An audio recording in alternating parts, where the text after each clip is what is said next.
ভারসাম্য নিশ্চিত করে নতুন গণতান্ত্রিক বাংলাদেশ নির্মাণের জন্য 24শে অভ্যুত্থানে আমরা অংশ নিয়েছিলাম। বাংলাদেশে শুধু নির্বাচন দিয়ে এদেশের গণতন্ত্রকে সুরক্ষা দেওয়া সম্ভব নয়। 14, 18, 24 নির্বাচন হয়েছে, কিন্তু বাংলাদেশের গণতন্ত্রকে সুরক্ষা দেওয়া সম্ভব হয় নাই। এদেশের গণতন্ত্রকে সুরক্ষা দিতে হলে নির্বাচনের পূর্বেই মৌলিক সংস্কার বাস্তবায়ন করতে হবে। ক্ষমতার ভারসাম্যের প্রশ্নে উচ্চ কক্ষে ভোটের অনুপাতে পিআর পদ্ধতিতে নির্বাচন আয়োজন করতে হবে। পিআর পদ্ধতিতে নির্বাচন হলে উচ্চ কক্ষ চাই না, এই বক্তব্য যারা দেয় তারা জাতির সঙ্গে প্রতারণা করে।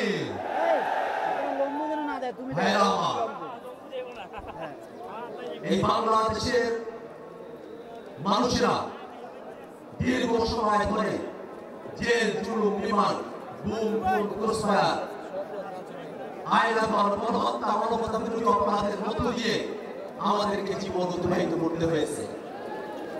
এই বাংলাদেশের মুসলমানরা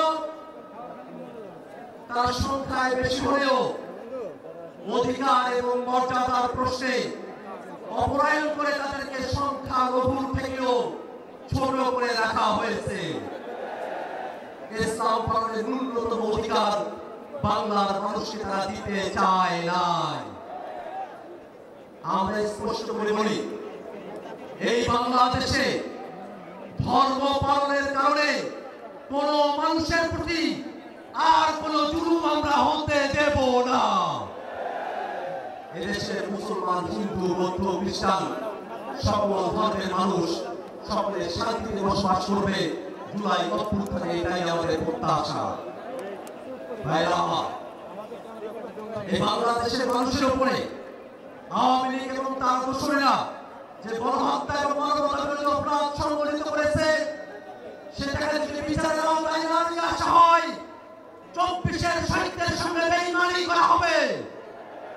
অতএব বাংলাদেশের ভবিষ্যতে যাতে আর কোনো ফ্যাসিবাদ এবং স্বৈরাচার জন্ম নিতে না পারে, ঠিক এই কারণে আওয়ামী লীগ এবং তার দোসরদেরকে অবিলম্বে বিচারের আওতায় দাঁড় করাতে হবে।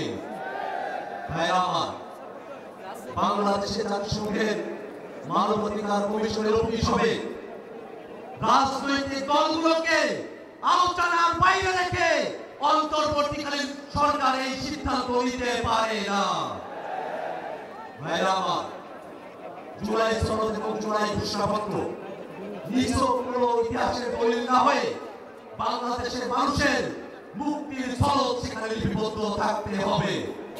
মৌলিক সংস্কারের ভিত্তিতে জুলাই সনদ প্রণয়ন করে সেটাকে সুরক্ষা দিয়ে বাস্তবায়নের জন্য লিগ্যাল ফ্রেমওয়ার্ক অর্ডারের মধ্য দিয়ে সেটাকে বাস্তবায়ন করতে হবে। ভাইরা আমার, বাংলাদেশের মানুষেরা নতুন এক দিনের প্রত্যাশা করে, যে নতুন দিয়ে বাংলাদেশের ফ্যাসিবাদ বিরোধী সকল পক্ষ ফ্যাসিবাদের বিরুদ্ধে বাংলাদেশের স্বাধীনতা সার্বভৌমত্বের রক্ষায় একযোগে কাজ করবে। এই আহ্বান জানিয়ে জাতীয় নাগরিক পার্টি এনসিপির তরফ থেকে আপনাদেরকে শুভেচ্ছা জানিয়ে আমি আমার বক্তব্য শেষ করছি। ইনকিলাব জিন্দাবাদ। আসসালামু আলাইকুম। সংগ্রামী সাথী ও বন্ধুগণ, আজকের ঐতিহাসিক জাতীয় সমাবেশের